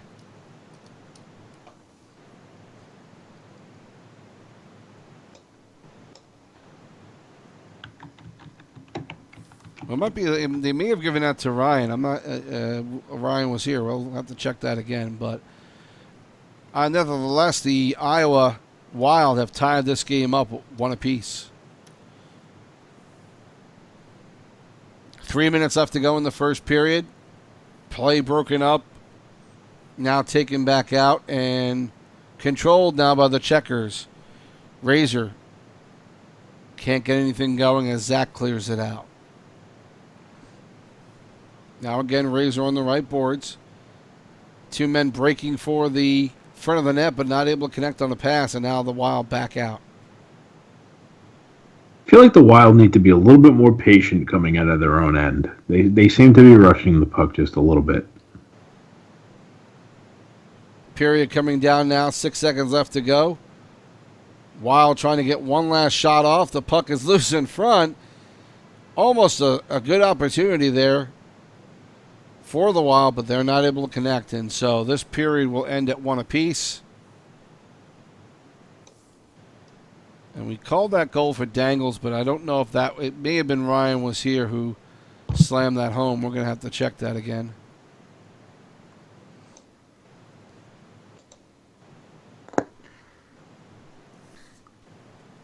Drop. 1-1 now. The score after one, as you see, shots on goal. Charlotte with 4, Iowa with 3. Another close game. And two more teams who do not want to bow out right now. That's obviously the never-ending problem with a Game 7 is having to have somebody lose, and that's unfortunate, but it's obviously all part of the game. We will get now to the second period. Charlotte and Iowa. The Checkers have been a shock to a lot of teams so far all season long, and especially towards the end here. And they are trying to keep this dream alive in Game 7.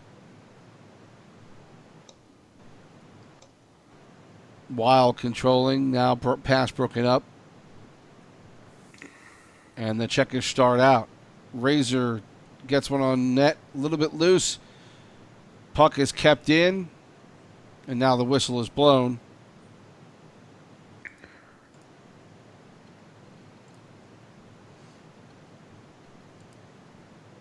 Now the Wild control, try and get it out. Good pass, broken up there.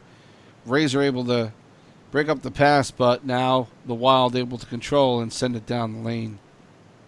You know, you really don't want to get yourself in penalty trouble in a Game 7. It's just it completely changes the complexion of the game, and it just gets everything going in the other team's favor.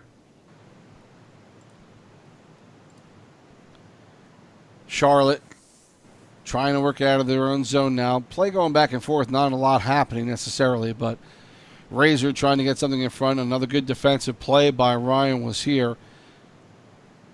Perhaps one of the top defensemen in the league this season on the Iowa Wild. Ryan was here playing tremendous defense all season long, contributing on offense, and just a good all-around player for them as the Wild now trying to get shots on goal. T-Bond makes the save.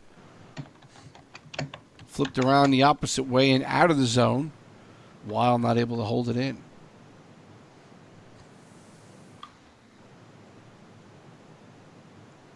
The Wild trying to start back out again. Good play in front. Puck is loose. T-Bot is there to stop a shot from Getty, and now comes back the other way. It's Charlotte, but that play is broken up nicely by Dangles coming back to help out on defense. Icing is going to be called on the play, though, as the Wild sent it down the ice. And so a face-off deep in their own zone with 12:14 left to go here in a second. Ryan was here, controls. Dangles gets that knocked off his stick. Puck is loose. The Wild will get it back, try and move it up. Pass up for Getty Granite is broken up, and now we're going to have an offside, actually a penalty on the Wild. And they're going to have to kill another one here. But being controlled, good opportunity there, almost put home by Dangles, but T-Bot held his ground and gave him little to shoot at. Good flip on the net there. Just goes wide of Price. Now back. No, Spirito gets it up to J-Cap. Cap, shot on net. Hits the post. Ringing iron, and Charlotte still trying to make something out of this power play. A little bit of time left. It's about to expire, and the Wild come back the other way. Zach flips one across the net. Teams are at even strength right now, and the Checkers just trying to get out of their zone.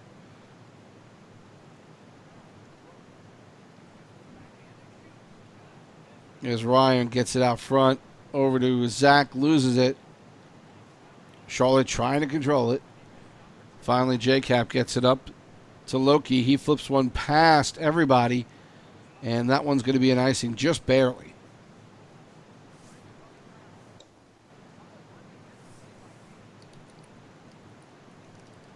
Face off. Back to Ryan. Now gets it in front. A little flip there by Zach trying to catch T-Bond napping, but he is right there on the corner to stop that one.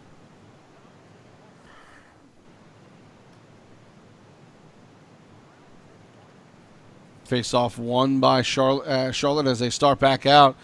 Razor has a little bit of room and an opportunity, but good play there by Ryan to get back and stop the pass. Pass out in front by J-Cap, but could not connect with Razor, and now it goes all the way back down. But I got to be honest, Sibs. I mean, this is a good game. Good, well-played game, but kind of boring, no? Well, again, these kind of games, you wonder how much anyone's, no one wants to really be the guy who makes the mistake, so maybe that's what's happening. I think we were spoiled a little bit in that last one. And we may have been. We're coming down to last couple of minutes here in the second period.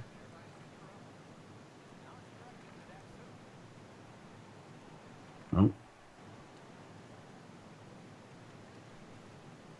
Wild trying to get something going here. Back out to the point.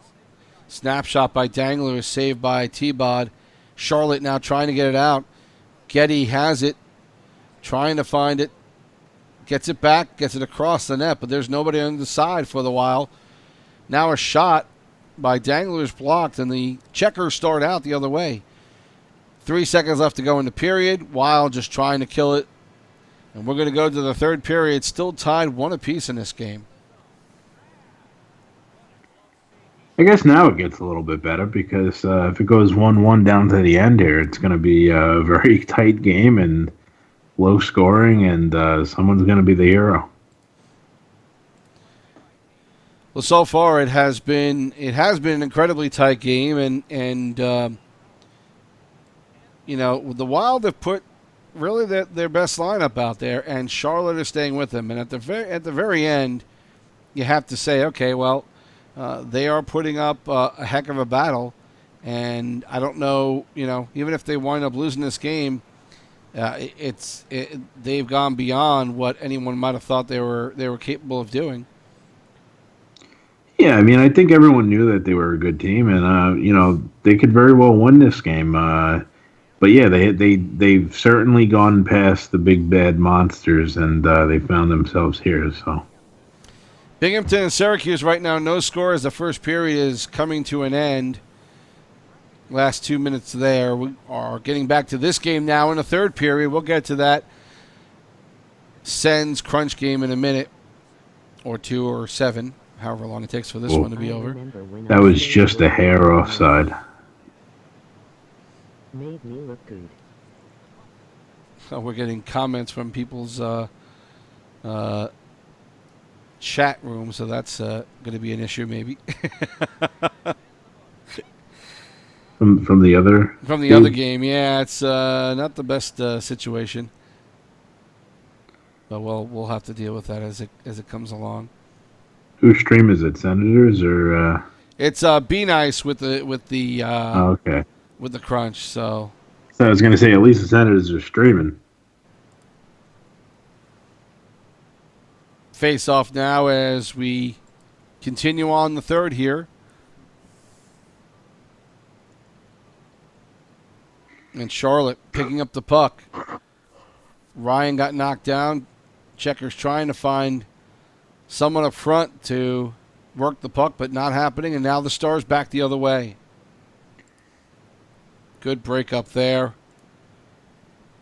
by Ducks. Stars trying to keep it in. Poke checked in by Dangles and now taken by Zach. Zach gets a straight on shot. And a rebound backhander. T-Bot had both of those. Now coming out the other way. Starting to pick up now a little bit. Doesn't seem like a lot of organization, though, necessarily, is there? No, but at least the offense seems to be picking up a little bit. And this is something that I was thinking to myself that the Wild just need to kind of... They haven't been playing very offensively, and they seem like they're waking up a little bit. Now coming back the Wild as Dangles flips it into the corner trying to get Zach an opportunity, but broken up nicely by Nosperito and now taken back out by Charlotte. They're offside. We are just about halfway through the third period here. Still tied up at 1.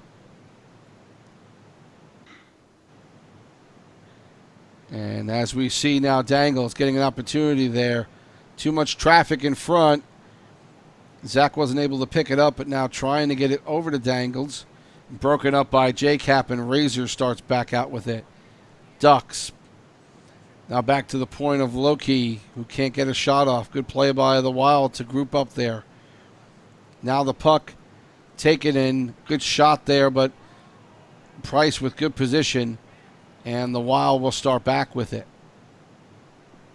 Getty drops it to Dangles. Now to Getty. Gets it in front.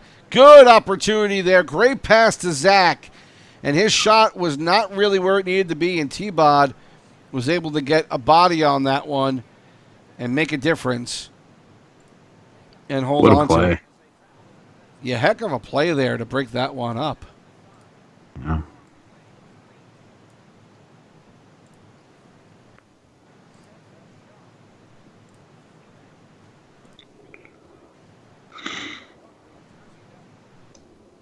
And now, of course, a timeout called.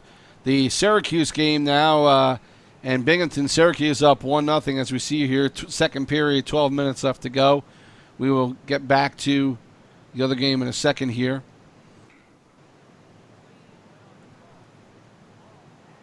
Just want to give you a little peek in as to what's going on with that Binghamton-Syracuse game. Let's get back to Charlotte and Iowa as the Checkers getting an opportunity there but not able to connect. Checkers haven't been able to get much going lately. Play in front. Back out to Loki. Gets a pass over and a good opportunity there, but I don't know if it was a broken stick or just a missed shot, but not able to connect on that play was Razor. And now Charlotte controls and trying to start back again. His Ducks. Too many guys in pursuit, and so now the Wild will bring it down and throw it around the net. Razor trying to get a hold of it, can't. Now Zach with a long pass back, trying to connect with Dangles, but broken up again by the Checkers defense, and the puck is down the ice. And the Wild try and get out. Just kept in to the Wild end by Nosperito. Puck being passed around the back of the net as we're under 2 minutes now. Razor gets it out in front. Had Ducks. Ducks almost had an opportunity right in front of the net, but was knocked off at the last second. And we'll have a draw. 1:09 left to go in the third period. Ducks fans definitely someone to keep your eye on here. Charlotte with a little more offensive pressure there at last minute or two, and we'll see if that makes a difference. Certainly ratcheting it up. Getty with an opportunity, and T-Bod. Anticipation of that play, phenomenal by T-Bod as he went right with Getty and made a great save right in front there late in the game. 45.2, shot from the point. Another save by T-Bod, who has played well tonight. And it is just a heck of a game so far for T-Bod. He has played incredibly well. I think he could have had him if he cut back short side, but he went long to the glove side. 38.2. Charlotte winning the face-off in their own zone and now coming back out. Razor can't quite get past Ryan, who'll flip it around the back of the net. Dangler looking for somebody. Finds Zach. Nice pass on the wing. Gets it back to Dangles. He's holding on to it. Now Zach. 16 seconds left to go. Puck behind the net being fought for. Zach now gets it to Getty. Getty now able to get it out front. Can't get a good shot on. 6 seconds left to go. And barring any miraculous play here, we're going to go into overtime in yet another game. Another overtime game. Take a quick look over to the Binghamton-Syracuse game now as it's coming to the end of the second with Syracuse up 1-0 in this one.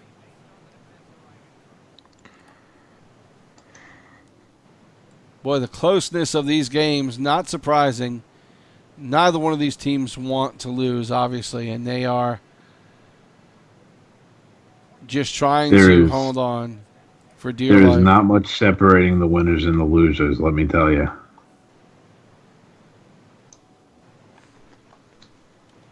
And this is what you expect. You know, these teams do not want to go out easily. Yeah, I mean, I remember before these series started, we all said that we can make a case either way, and they're definitely proving that. These games could go either way. Well, the Checkers have taken Game 7 to overtime, and the Iowa Wild have had a fight on their hands the whole way. Let's see who can come out on top of this eventually. Flip on net. Price there to make the save. Now the puck comes out of the zone. The Wild trying to control it. Flip into the Charlotte zone by Zach, but now the Checkers come out. Good defensive play there by Ryan, stopping a long pass to Razor. He eventually gets it back. And now Angry Dangler loses the puck. Zach able to get it out. Now the Checkers back in the zone. Good quick shot up high. Good save by Price. Now play in front. Good block. Another shot, another opportunity for J-Cap. Can't connect. Ducks fan misses. Now Ducks has it back. Good pressure here. Puck comes out of the zone. That'll be an offside. But yeah, the Checkers and their pressure keeping it in the zone. More than Iowa can handle at this point.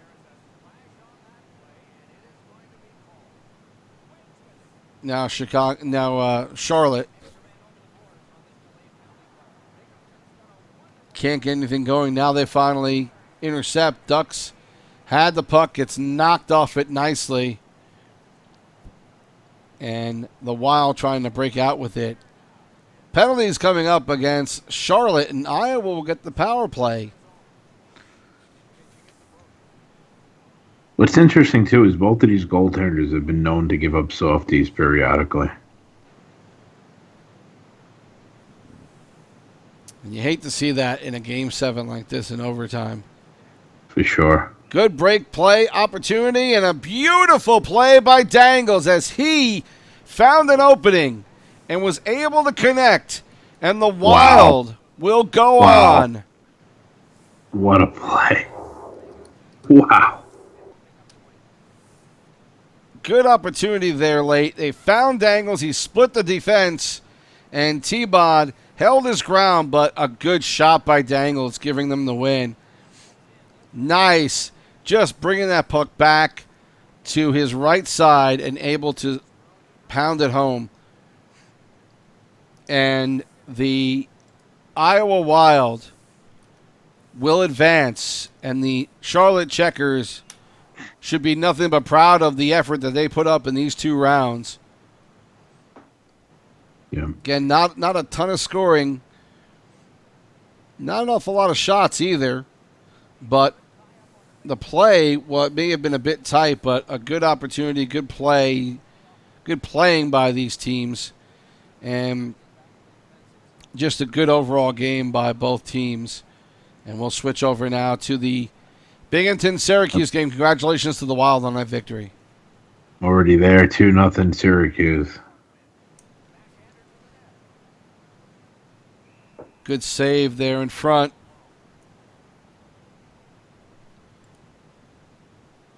We've got Be Nice in goal for the Crunch. Ilott, Drunk King on defense for them. Nazi Two-Face, Leroy, and, of course, Lobo Dangle centering that line.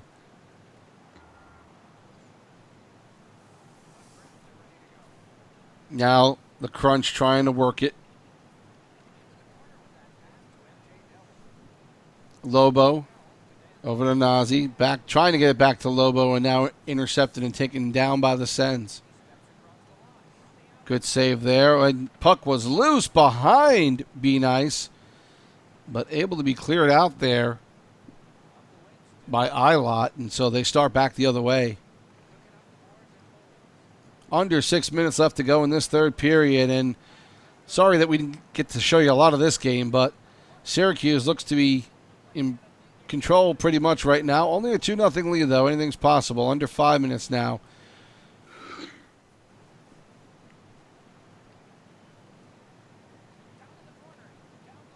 And now pass in front. Good puck movement. Now good opportunity on the wrap there by Leroy, but you can't see me was able to get to the other side of the net and stop that one. They're calling a timeout now. And so the Crunch will take some time and try and get a little bit of power back. 8 shots on net for Binghamton, as you see, 13 for Syracuse at this point. Yeah, and I mean, we haven't been here very long watching this game, but I could already tell that Syracuse is playing a really good game with the forward group. Just kind of, almost like a game of keep away, but definitely playing well.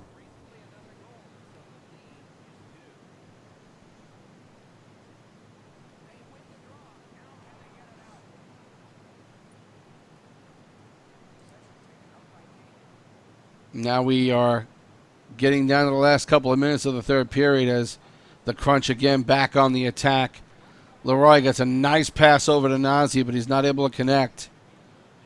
This may be some of the best. We've seen it again, short time, but some of the better passing we've seen in these 3 games tonight has been by the Crunch. Yeah.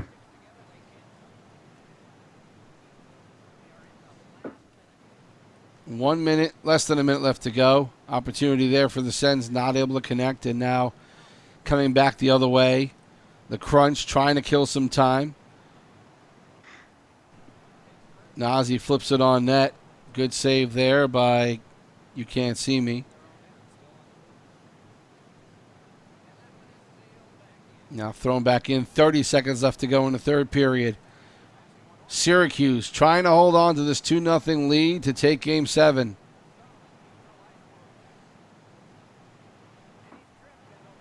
And there's going to be a penalty now as Syracuse player tripped up. Senators are going to have to go on a penalty kill, but they're going to have to throw everybody out there as quickly as they can. Unfortunately, they've got to go the entire sheet.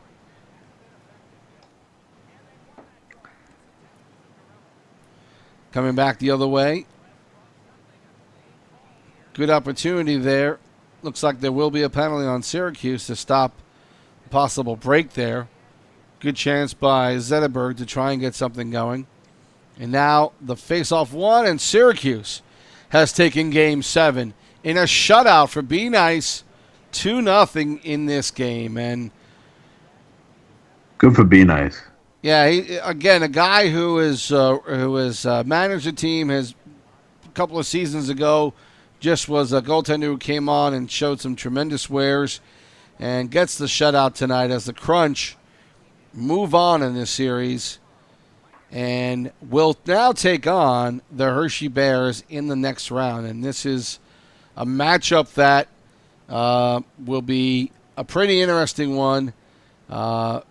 It's going to be a lot depending on how the defense plays in this one, in this next series between the Crunch and the Bears. It's going to really, the Bears are really going to need to play strong against these lines for the Crunch. They don't have a weakness anywhere.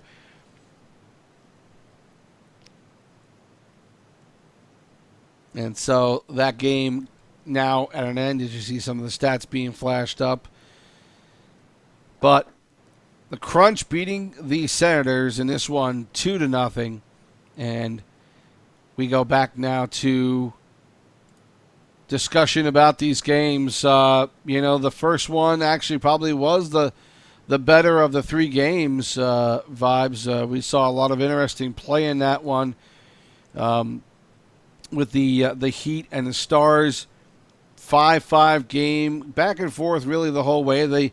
The Stars did have a 4-2 lead in this one, and that was the biggest lead for any team in this game. But Stockton and their offense and their point men with the ability to take shots, accurate shots on net, that is that I think might have been a big part of why Stockton was able to take this game, getting everybody involved in the offense. Yeah, that's a valuable, asset to have. A smart D-man that can get the point shot in and, on net and hope for something to happen, a redirect, a rebound, what have you. So that's definitely an asset to have. Yes, I do agree. That was by far the most exciting game to watch. I wish that we would have gotten to watch the Syracuse game a little bit more, because it did seem like the Syracuse offense was playing really good hockey. But from what we saw, Stockton and Texas by far the best game, and just a lot of back and forth. There was times where you at least me personally, I felt like I knew Texas was going to win, and then there was times I felt like I knew Stockton was going to win. So that was a really good game.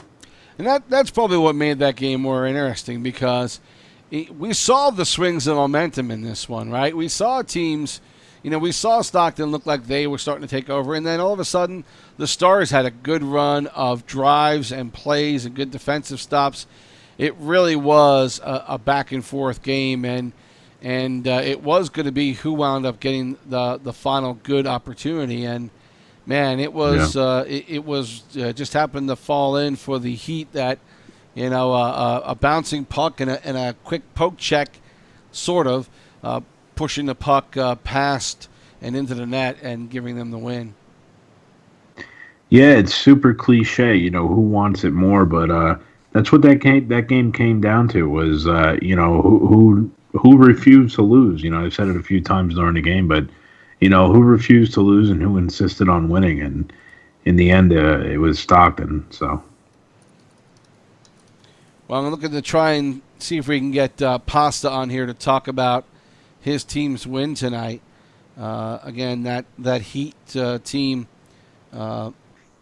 able to come back in this one, and getting some good play by Loops, Apollo even on defense, with some good shots and a good opportunity there for him to contribute for the Stars. But in the end, it was Stockton coming back, still down 5-4, and then tying this game up,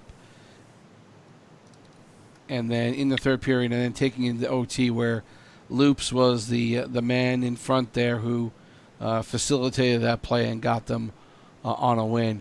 Again, the finals in these games: 6-5, Stockton over Texas in tonight's game. 19 shots on goal for the Heat, 18 for Texas. Time on attack 7:02 to 5:38 in favor of Stockton. Not that big of a difference, and face-offs were about even. So, again, these two teams, probably of all three games, these two teams played it right to the end and played hard right to the last face-off. And, I think if you're a manager for the Stars, you can't be disappointed with the effort that they put in. And in the end, they just were able to do all they could, but again, going up against a tough Stockton Heat, maybe against the Wild, they might have had a better shot. I don't know, but Texas certainly should be commended for their play all season long and making a good showing in the playoffs. absolutely. I mean, you have to credit them, and you can't take anything away from them. They went up against a really tough Stockton team, and they took them to the absolute brink. There was no further that they could take them other than that. Excuse me, I'm getting a couple PlayStation alerts. Yeah, I mean, you have to credit them, and it could easily went the other way. Well, it looks like everybody might be celebrating, and maybe perhaps 420 might also be contributing to to the champion teams tonight who were able to get themselves onto the semifinal. But we're not able to. We're having some issues trying to get some players on. Going to give one more try, see if we can get Be Nice to come on and talk to us here and talk about the Crunch and their matchup next with the Bears. Again, we've seen a lot of good goaltenders who were solid goaltenders in Season 2 and Season 3, maybe go up to the NHL, and then come back here and play AHL hockey and play it well. And Be Nice, continues to play this game well, no matter what the release is, and should be commended for the way he's been able to adjust and just be a player again. I think sometimes if you're management, you stop being management, it could be a tough transition to go back to being a player again. But he seemed to have done pretty well and is doing well, helping the Crunch big time get to where they are right now in the semifinals. Yeah, for sure. He's definitely doing his thing, and had a hell of a game tonight. Shutout, Game 7 shutout. I mean, you can't really ask for much more from your goalie, right? No, not at all. I think that's he just held his ground and made sure that he didn't make any mistakes for his team, and that's about all you can really expect at this point. You want your goaltender to make some spectacular saves when he can, but at least not to lose a game for you. And I think if anything else, we saw that tonight. I don't think the goaltenders really were much at fault for any of the goals that we saw. Just some good puck movement and good shooting, and some good screens in front on a couple of those long shots that we saw go in a couple of games. goaltending I think played pretty well tonight as well as they could. And, Yeah. Teams were just, they were proactive in getting the puck moving, and I think that was a big reason why some of these teams came out on top. For sure.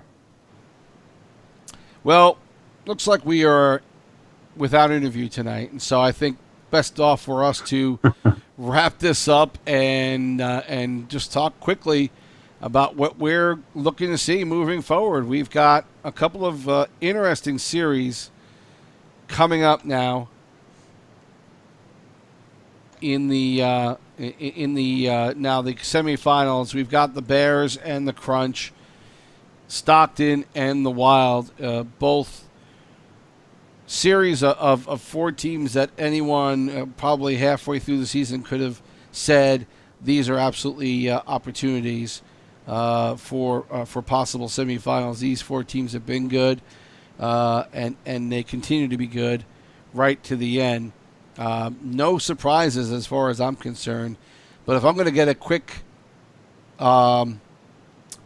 preview from you, you don't have to actually name a winner if you don't want to. But what do you think is a key to either of these series? Well, I already got my winners. I don't have to give them to you, but I already got them. What the key is going to be is, again, it's I don't feel like it's so much overpowering the other team as it is playing against the other team. And if you get what I'm saying by that, it's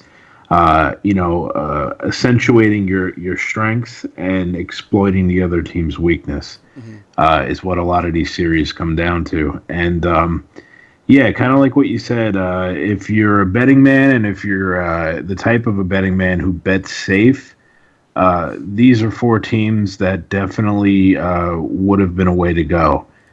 They've been there all season, and they're at the end of the season. And I tell you what, the level of competition is certainly not going to drop off, and picking a winner is certainly not going to get any easier.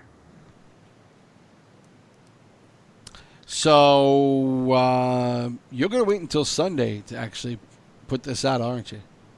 Yeah, I'm not going to give it to you right now. I'm going to hold everything off until Sunday. I mean, look, I haven't picked wrong all playoffs, and I figure I'll keep you guys all waiting, and Sunday I'll let you know who's going to win.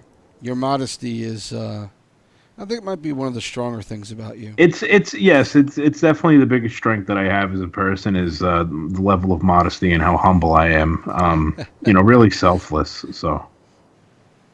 Any final thoughts about the upcoming series? Well, actually, let's just talk about how these three series ended tonight. I don't know what else you could expect when playing in a league like this, but when you've got three quarterfinals getting to a game 7 and two of them going to overtime, I don't think you can ask for too much more than that. No, and you know what? I tell you what. Look, Sibs, I'll be honest with you. I like to be right, and when I'm right, it helps me. Being right is a good thing. But I will say, coming down here in these series, especially once it went past Game 6 and got into Game 7, I said, "Holy shit, I'm going to be wrong," because two series in particular. I'm going to highlight that Senators series, and I'm also going to highlight that Checkers Wild series because it seemed like, specifically the Senators and the Crunch, I felt like, and I even said it to you, I felt like the Senators were going to actually pull that out. Once it went past 6, I thought they were going to take it in 7. Reason why is because they know how to win close games, and they know how to push teams into that scramble mode, and I felt like once they got there, they were going to be able to do it. So, I mean, we called it the best round yet, and I don't think that we were wrong. I think these teams did not disappoint, and I think we were exactly spot on and correct when we said this was the best round that we've seen so far. What about the teams that put up a good fight. Obviously, we've been talking about the Checkers and what they've been able to do in the first round, what they did through this round, and getting it to an overtime in Game 7 against an incredibly strong Wild team. The Checkers and their management have to be congratulated for the effort they put in all season long to keep themselves within it, and then towards the end to just be able to match up well. I think maybe some of the best coaching we've seen in the playoffs this season might be from the Checkers because of what they were able to do to match up, and I think Zeus should be given some credit for that. Well, I'll tell you what, Zeus can. He's efficient enough at patting himself on the back, so I don't need to pat him on the back anymore. They did a good job, and listen, they slayed the beast in the Monsters, and they almost slayed another beast in the Wild, but they couldn't quite get it done. Hats off to them; they did an excellent job, and for a while, it seemed like. You look at the series, and I think actually, I think the Checkers scored more goals than the Wild throughout the series. If the series was one big game, I think the Checkers would have won actually. But unfortunately for them, it's a 7-game series, and it just matters who can find a way to win 4. And they weren't able to get it done. The Wild were, so they go home. The Wild move on. Well, we will talk about all of that this weekend. The 2 matchups coming up in the semifinals as we get on the air at 2 p.m. Eastern Time on Sunday with our AHL PSN This Week show, and we will go over the series that we just saw and preview and talk about our picks for the next series. Again, Vibes, thanks for joining me tonight and being part of the broadcast here. Thanks for having me. It's a lot of fun. I love doing it with you. That's the shows, that is. Yeah. That's Vibes. I'm T. Sibbs. Thank you all for joining us tonight, and we will talk to you again on Sunday with the weekly show, AHL PSN This Week. So long, everyone.